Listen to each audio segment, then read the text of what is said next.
Encore une course, comment dirais-je, sans repos. Bonjour et bienvenue dans un nouvel épisode de Chili TV, ici ça drive, épisode 4, oui monsieur, oui madame. Ce week-end on s'est retrouvé dans le pays, comment dirais-je,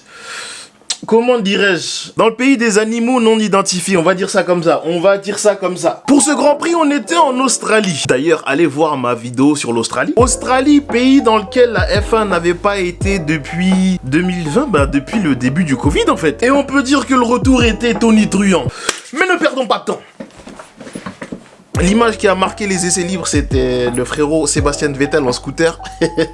On sait pas pourquoi déjà sa voiture s'est arrêtée sur le côté et le frérot s'est retrouvé en scooter tout seul à faire les derniers virages du circuit pour rentrer au stand.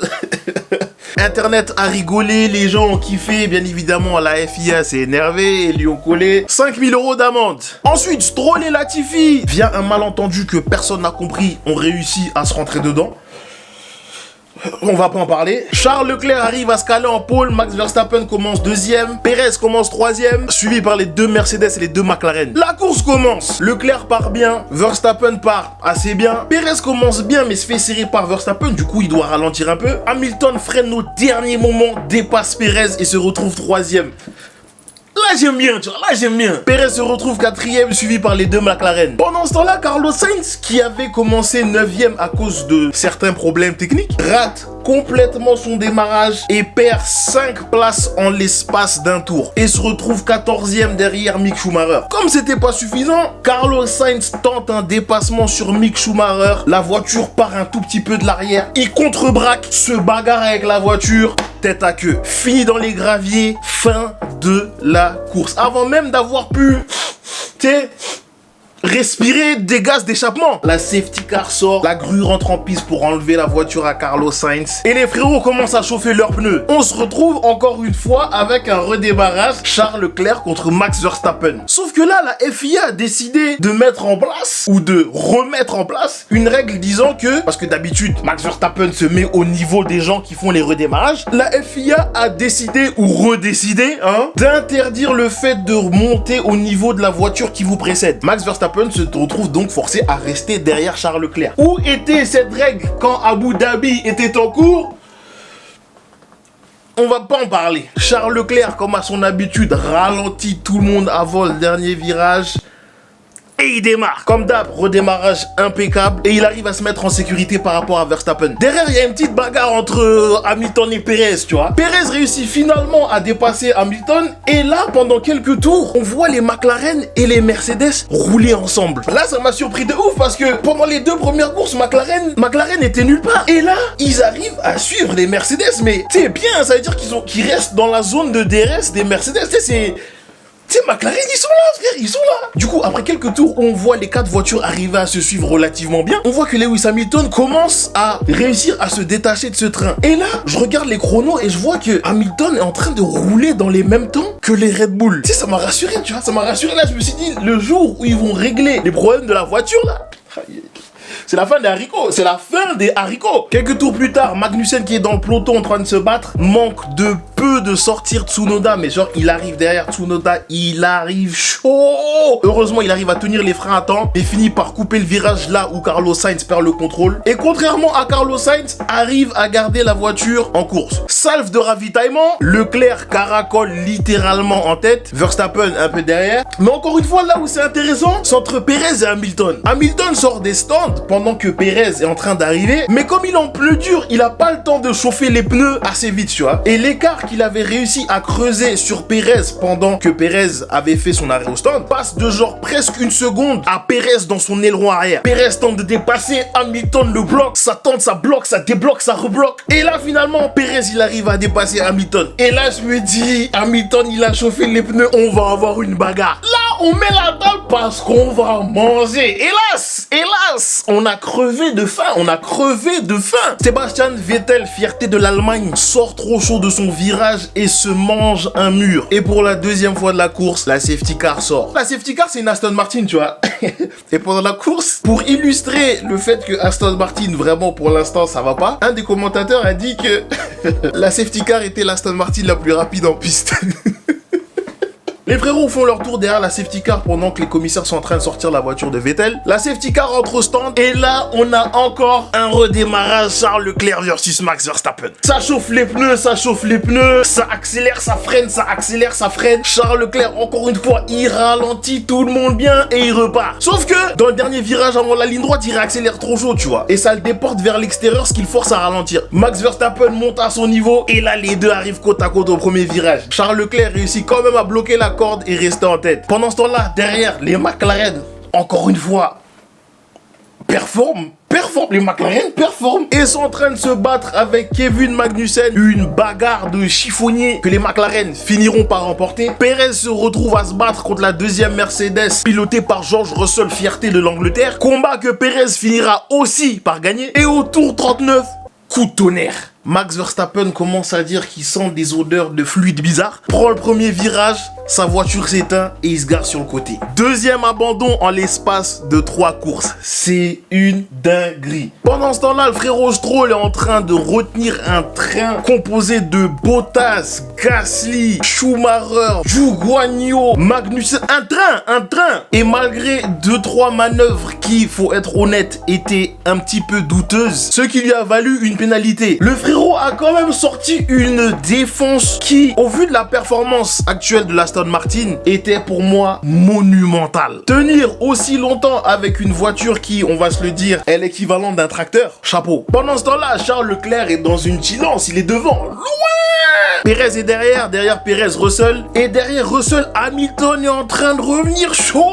Et là, on se dit, on va assister à une bagarre Mercedes. Hélas, on a encore crevé de faim, Bono, l'ingénieur de Lewis Hamilton, rentre sur la radio et lui dit que son moteur est en train de surchauffer et que pour éviter une éventuelle casse, Lewis doit lever le pied. Ce qui nous privera de la bataille Mercedes tant entendue. Le dernier tour arrive et Alex Albon, qui pendant toute la course a profité des safety cars et n'est pas allé au stand, rentre au stand, il est en 7ème place et sort des stands en 10ème place. La place du dernier point. Et finira la course en offrant le premier point de l'année à Williams. Oh, c'est une dinguerie. Charles Leclerc traverse la ligne avec près de 20 secondes d'avance sur Sergio Perez, sachant qu'il y a eu 2 safety cars et une virtual safety car. C'est énorme.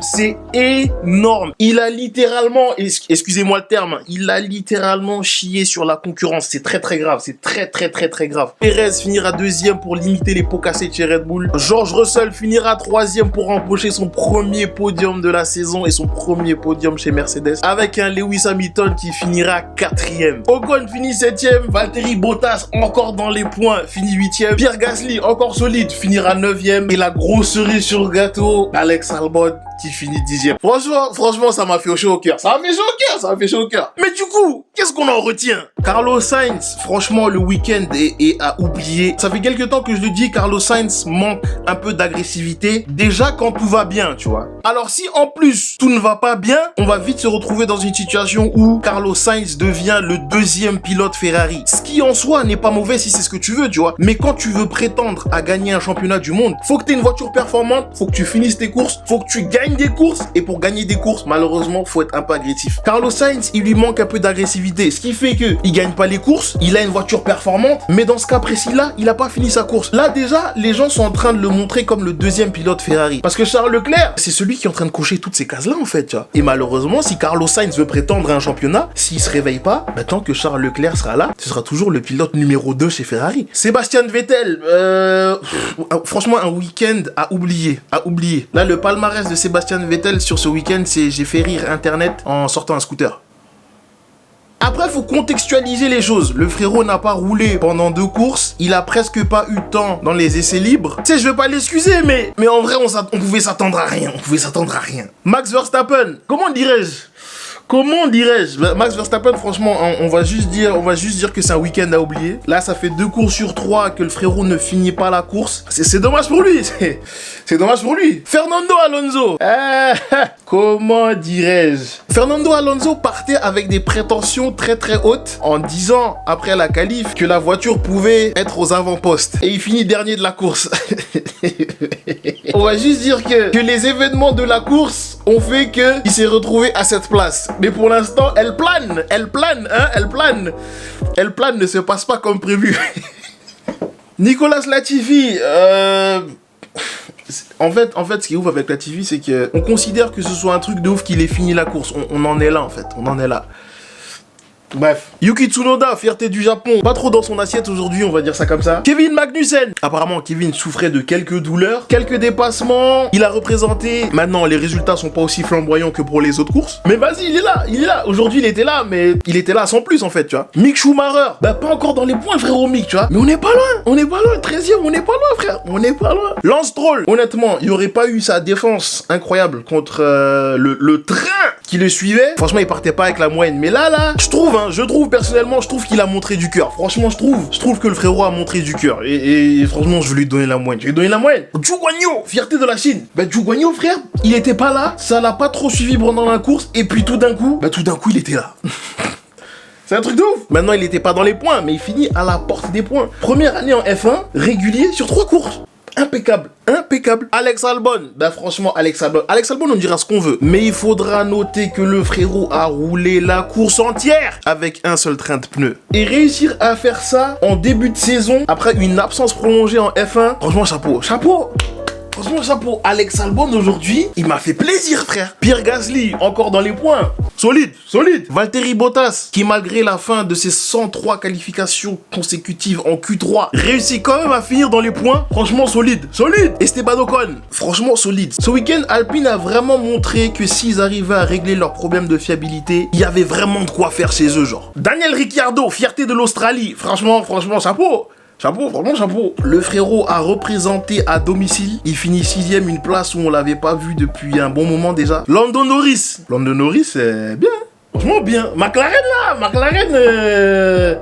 ils sont en train de retourner la situation. Bien, franchement bien. McLaren, franchement bien. Lewis Hamilton. Lewis avait des capteurs sur son véhicule. Ce qui fait que Lewis avait une voiture plus lourde que celle de George Russell, tu vois. Et même malgré ça, le frérot roulait quand même plus vite que George Russell. Et mieux encore, le frérot roulait carrément au rythme des Red Bull. Bon, pour ce coup-là, encore une fois, la voiture de sécurité a fait qu'il s'est retrouvé dans une situation inférieure à celle dans laquelle il devait être. Mais même malgré ça, il était à un cheveu du podium. Et ça, c'est dans une voiture qui, d'après leurs pilotes et d'après leurs ingénieurs, est encore en phase de développement. Le jour où ils vont arriver à déverrouiller le potentiel complet de cette voiture,